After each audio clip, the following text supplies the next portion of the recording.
Старыя панскія сядзібы зараз выклікаюць вялікую цікавасць.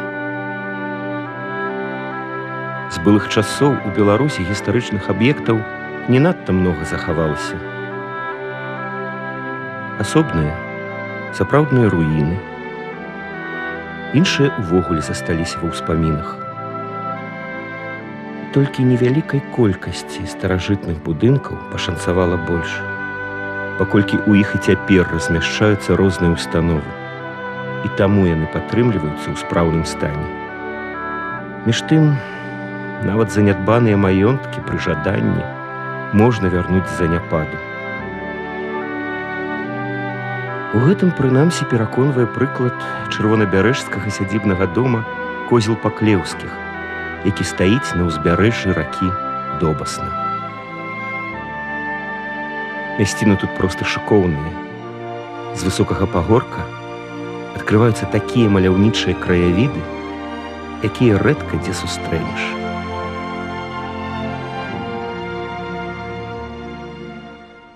Мястэчка Чырвоны бераг мае багатую гісторыю. Найбольш ранняе ўзгадванне маёнтка датычыцца 1528 года, калі яно належала Алексею Зянковічу. Потым на тутэйшых землях жылі солтаны, варанецкія, а напрыканцы 18 стагоддзя тут пачалі абуладкоўвацца Грыневічы. І той самы Тумаш, продак па жаночай лініі Уладзіміра Караткевіча, яго прадзед. Ён і стаў прататыпам героя знакамітага твора пісьменніка «Каласы пад сярпом тваім». У час паўстання Кастуся Каліноўскага ў 1863 годзе стварыў свой атрад і пытаўся ваяваць з царскімі войскамі мясцовы памешчык Тумаш Грыневіч. Кіраўніку паўстання не пашанцавала. Атрад быў рассеяны, Грыневіч арыштаваны і расстраляны ў Рагачове. Чырвоны бераг купіў у яго нашчадкаў палкоўнік царскай арміі Аляксандр Багародскі. І толькі потым, і зусім не за смешную па тых часах цану ў 6200 рублёў, як памылкова сцвярджаюць некаторыя гісторыкі, а значна вышэйшую, сядзібу набыў генерал-лейтенант інжынерных войскаў Расійскай імперыі Міхаіл Гатоўскі.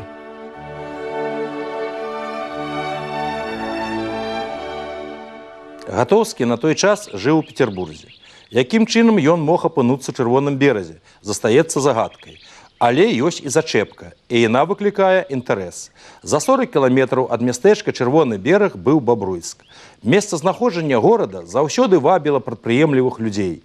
У свой час гэта месца прыгледзела Екацярына II. Аднак лёс склаўся так, што знакамітую сёння Бабруйскую крэпасць узводзіла не яна, а яе ўнук, імператор Александр I. Ніводная крэпасць Расіі не з'яўлялася такой карыснай у 1812 годзе, як Бабруйская, лічылі летапісцы. Гэта цытадэль у час уварвання Наполеона не здалася ворагу. 4 месяцы стрымлівала асаду і адцягвала значныя сілы французаў. Вось і наведаў генерал-лейтенант інжынерыі легендарную крэпасць, каб на свае вочы пабачыць яе магутнасць, а там і хатку, як сведчаць летапісцы, сабе пабудаваць. Такім чынам, знакамітая чырвоная цэгла, з якой будавалася крэпасць і горад Бабруйск, легла ў аснову чырвонабярэжскай сядзібы. Цэглавы завод купца Розенберга прыносіў яго уладальніку немалы даход. Сакрэт вытворчасці цэглы не выдаваўся. Аднак дакладна вядома, што вапну для муроўкі спачатку гасілі ў спецыяльнай яме цэлы год, а потым у кожную форму для паляпшэння якасці будаўнічага матэрыялу дабаўляліся курыныя яйкі.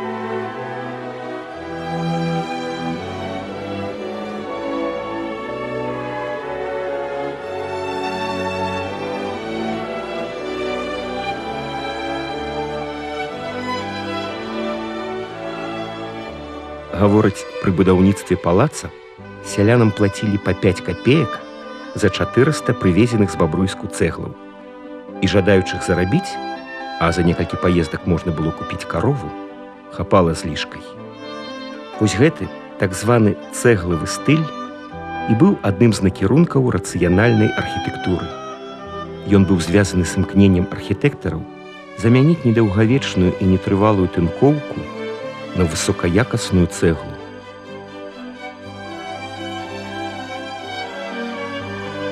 У той час імя піцерскага дойліда з нямецкімі каранямі Віктара Шрэтара было на слыху ў тых, хто імкнуўся будаваць салідна і разам з тым эканомна. Падчас будаўніцтва палаца ў Чырвоным беразе Шрэтар быў ужо даволі вядомым і папулярным у Расіі майстрам. За праект будынку сталічнай думы быў прызнаны як акадэмік. Ён быў галоўным архітэктарам дырэкцыі імператарскіх тэатраў Петербурга, перабудоўваў тэатры Вялікі і Марыінскі. Аднак у спраектаваных ім агульназначных будынках адчуваецца ціск афіцыйнага, традыцыйнага накірунку. І таму па знешняму выгляду яны не такія выразныя, як даходныя дамы, якія былі вольныя ад афіцыёзу. Палац у Чырвоным беразе з'яўляецца яркім таму сведчаннем. Не знайсці на Беларусі будынку, дзе б так мудрагеліста перапляліся розныя стылі і накірункі. Архітэктары называюць гэта беларускім мадэрнам, а асноўным яго элементам адзначаюць эклектыку. Сілуэтную выразнасць надаюць яму шатры вежаў, мансардавыя з французскім заломам дахі, эркеры, востравугольныя шчыпцы ды слыхавыя вокны.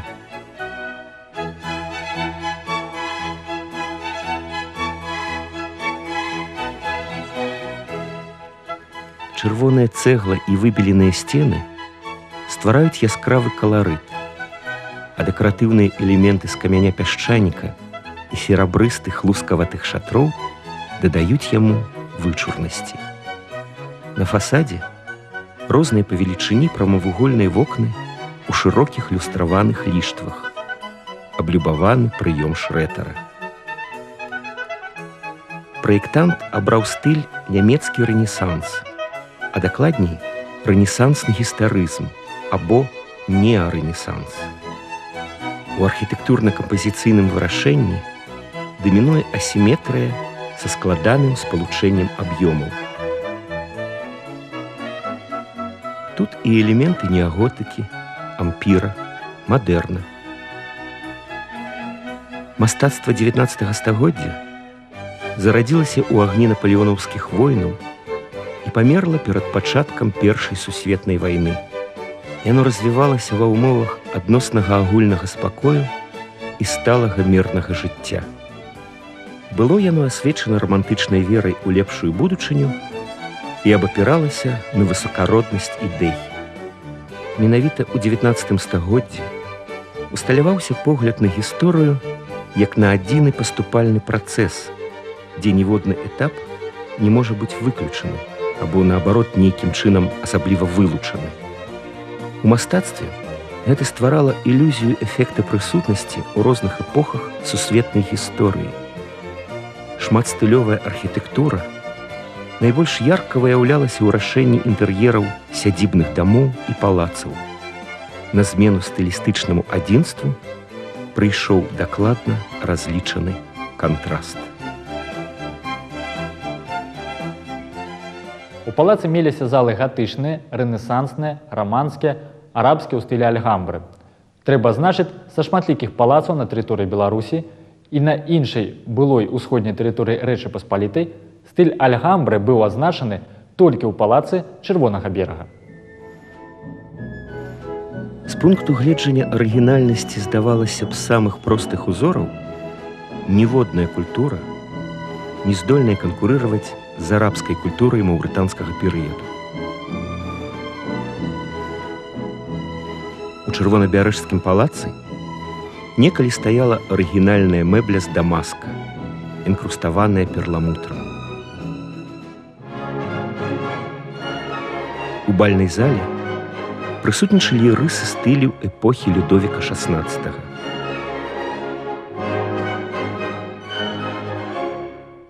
Шэраг салонаў, сцены і сафіты пакрываў паліхромны роспіс пэндзелю Аляксандра Бароўскага. Тут знаходзілася і багатая галерэя жывапісу, творы Семірадскага, Айвазоўскага, Кандратенкі. Дасюль захавалася шыкоўная лепка. Адмысловыя фрызы, камін, плафоны з ляпнымі ружамі і лаўровымі вянкамі.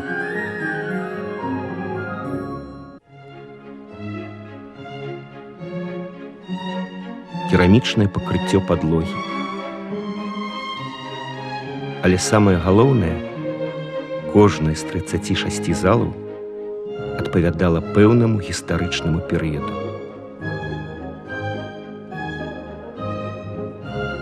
Аздабленне нідзе не паўтаралася.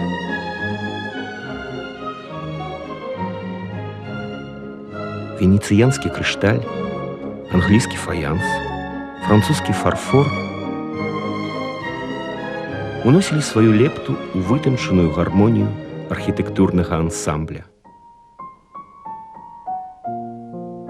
Зноў бліснула серабрыстая стужка ракі Добасна, больш вузкай у гэтым месцы. Пайшлі лясы, маладыя ля дарогі, яны ўзбягалі на ўзвышша і паступова рабіліся ўсё гусцей, пакуль не пераходзілі ў дрымучую пушчу. І тут у непраходным гушчары мільганула рачушка, а над ёй, на змрочнай адценню паляне, вырасла дзіўная будыніна, складзеная з чырвонага камяню і белай афарбоўкі. Відаць, тут быў такі спакой, што нельга было не палюбіць гэта месца.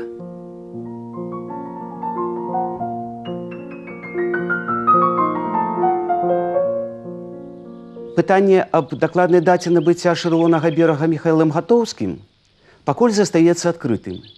Ёсць толькі дадзеныя, што да 1898 года маёнтак быў яго ўласнасцю.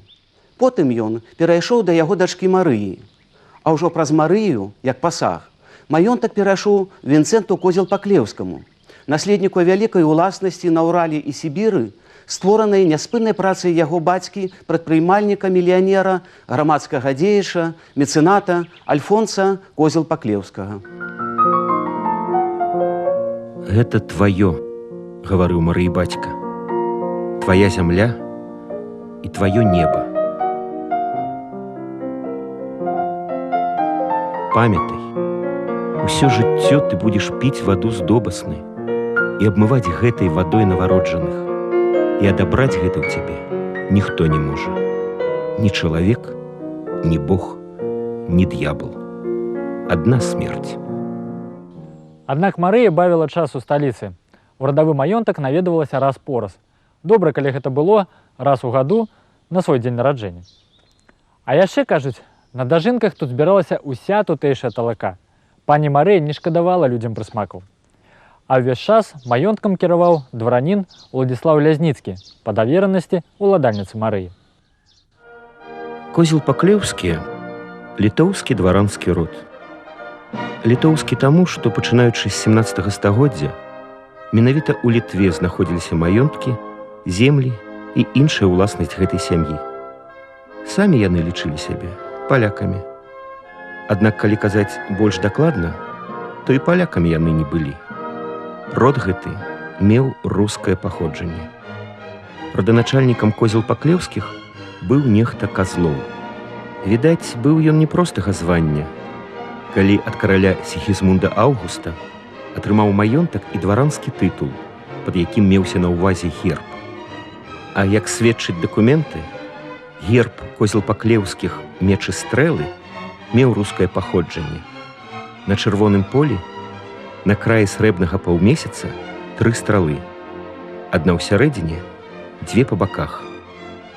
Над шлемам у кароне 3 страусавыя пер'і. Фігура Альфонса Козел-Паклеўскага ў гісторыі значная. Фантастычны поспех у камерцыі. Дзень і ноч для Альфонса раўнацэнны. Тыя, хто ведаў яго блізка, усур'ёз лічылі, што ён абыходзіцца без сну. Заснавальнік першага ў Сібіры параходства, праекта чыгункі Масква, Перм, Екатеринбург, Тюмень. Імперыя Козел-Паклеўскага была цесна звязана з заходнімі прамысловымі раёнамі расійскай імперыі. Ці мог ён пашкадаваць грошай на такую прыгажосць, як Чырвоны бераг? Дык хто ж будаваў палац? Гатоўскія або козел-паклеўскія? Верагодна, і тыя, і другія. Бо дата ўзвядзення палаца невядома. Ёсць толькі год завяршэння. 1893. Ён выбіты на флюгеры, які завяршае шпіль эркернай вежы на галоўным фасадзе будынка. Не было б у расійскай імперыі рэвалюцыі, прапраўнукі Альфонса Козел-Паклеўскага былі бы сёння уладальнікамі вялізнай карпорацыі. Аднак усё рухнула амаль адначасова, як трухлявае дрэва ў тайзе.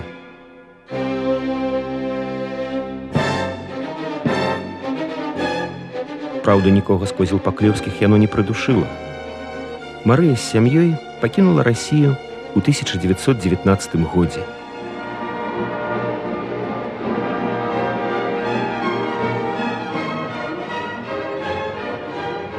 Яе наследнікі зараз жывуць у Великабрытаніі, Даніі і Польшчы. А на базе нацыяналізаванай сядзібы было адчынена сельскагаспадарчае вучылішча, якое стала аграрным каледжам.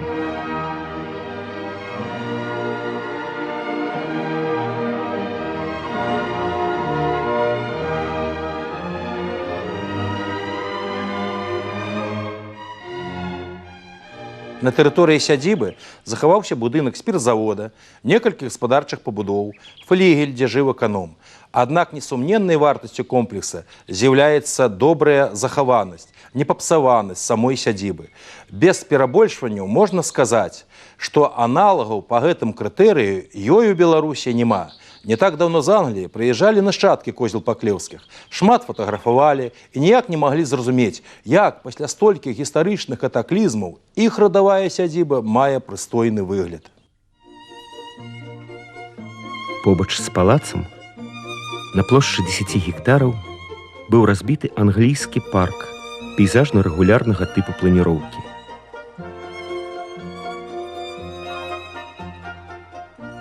Сетка сцежак падзяляе парк на некалькі зон. Пладовы сад, пейзажны ландшафт заходняй часткі.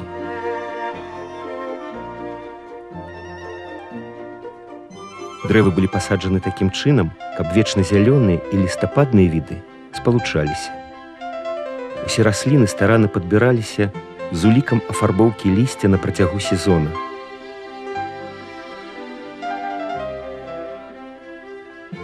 Перспектыву па цячэнню ракі завяршаў павільён купальні.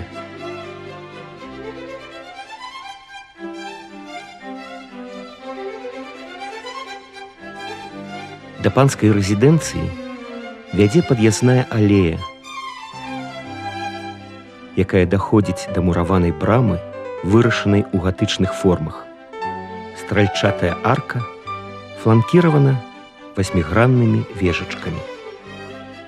Мураваныя гаспадарчыя будынкі таксама вырашаны ў формах готыкі са стральчатымі вокнамі. Абнесены старой цэглавай сцяной з выразнай брамай, парк уражвае сваім велічам.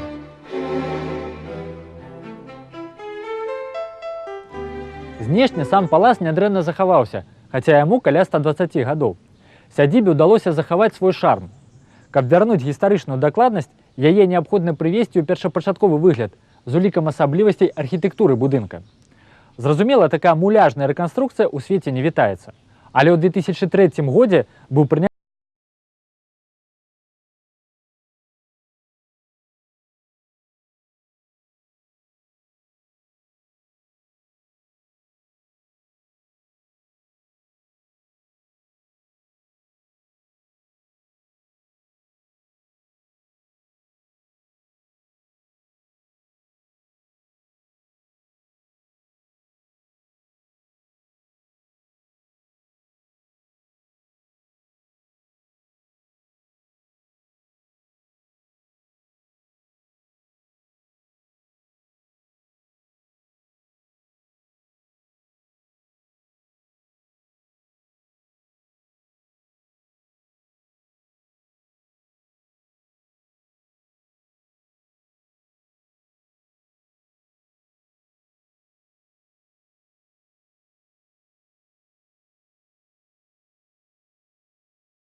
тонкай, як былінка, з рукамі-галінкамі. Правобразам ёй была 15гадовая школьніца, ураджэнка гэтых мясцін Каця Сусаніна, пагнаная на працу ў Германію, якая не вынесла фашысцкага пекла. На гранітнай дошцы сапраўдныя словы малалетняй ахвяры, якія былі адрасаваны бацькі чырвонаармейцу. Гэта запавет закатаванай дачкі. А помніш, тата, 2 гады таму, як мне споўнілася 13, ты мне тады казаў, расці, дачка, вялікай на радасць. А цяпер, тата, я гляну на сябе ў люстэрка, сукенка драная, у абрэзках, нумар на шыі, як у злачынцы, сама худая, як шкілет, і салёныя слёзы цякуць з вачэй. Тут я нікому не патрэбна. Тут многія нікому не патрэбныя. Блукаюць галодныя, зацкаваныя ўчаркамі. Кожны дзень іх выводзяць і забіваюць. Так, татка, я рабыня нямецкага барона, працую прачкай. Працую многа, а ем 2 разы ў дзень. У карыце з Розай і Кларай. Так лічуць гаспадарскіх свінняў. Завяшаю, татачка, адпомсце за мяне. Мемарыял на месцы дзіцячага канцлагера зусім пазбаўлены уласцівай некалі для нашага манументальнага часу гігантаманіі. Суплёт вобразаў і алегорый, шчодра сканцэнтраваных у кожным метры не такой жа і вялікай прасторы, разгортваецца спакваля. Мемарыял прысвечаны дзецям, якія прайшлі фашысцкае пекла, у якіх не было дзяцінства, якія ніколі не намалююць сваё шчасце. Пасля вайны чырвонабярэжская сядзіба яшчэ доўгі час заставалася нямой. Некалі пышныя франтоны нібы абвіслі ў крывой усмешцы. Яны замерлі, як сведкі ўбачанага жаху. Здавалася, спалох гэты не вылечыць, ад яго няма лекаў. Маёнтак паступова прыходзіў у заняпад. Доўга напаўразбураны дом ля ракі уяўляў сабой змрочнае відовішча. Здавалася, будынак дажывае апошнія гады.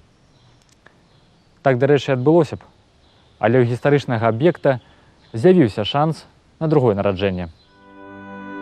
Цячэ рака добасна. Нясе свае воды ў вялікі Днепр, уліваючыся хоць ледзь прыкметнай, але ўсё ж сваёй часцінкай у лона сусветнага акіяну. І нясе з сабой, захоўваючы на сваіх берагах памяць аб усіх, хто калісьці крочыў па іх, вырошчваў хлеб і ваяваў, будаваў, пакутаваў і кахаў, мучыўся і радаваўся, проста быў.